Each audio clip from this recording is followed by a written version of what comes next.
வெயில் கொடுமை தாங்க முடியாமல் ஸ்கூல்லேருந்து ஆன்லைன் கிளாஸ் ஸ்டார்ட் பண்ணிட்டாங்க இங்கே ஒமானில். காலையில் எழுந்திரிச்சோன்னே பாப்பா அவங்களுக்கு கிளாஸும் தொடங்கிருச்சு. நானும் என்னோடய வேலையை ஆரம்பிச்சிட்டேன்.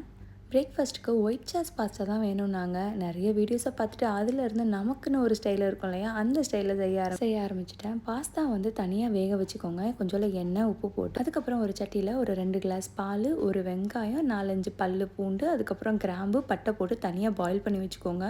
அதுக்கப்புறம் ஒரு பேனில் வந்து என்ன கலர் கேப்சிகம் இருக்கோ அதை போட்டு கொஞ்சோல பட்டர் போட்டு ஃப்ரை பண்ணிவிட்டு அது கூட கொஞ்சோல உப்பு, அரக்கேனோ, அப்புறம் ஒயிட் பெப்பர் போட்டு மிக்ஸ் பண்ணிக்கோங்க. ஆல்ரெடி நம்ம பாயில் பண்ணி வச்சுருக்கிற மில்க் எடுத்து இந்த இதில் ஊற்றி நல்லா கொதிக்க விடும். சேம் டைமில் வெந்திருந்த பாஸ்தாவையும் தூக்கி உள்ளே போட்டு ஸ்லோ ஃப்ளேமில் வச்சுருங்க. ஒரு 5 நிமிஷம். சூப்பரான க்ரீமியான ஒயிட் சாஸ் பாஸ்தா வந்து ரெடி ஆயிடுச்சுங்க.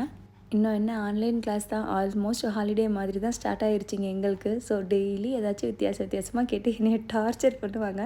ஸோ நான் பண்ணுற ரெசிபியை உங்கள் கூடயும் ஷேர் பண்ணி உங்களையும் ரெஜிஸ்டர் பண்ணுறேன். பை.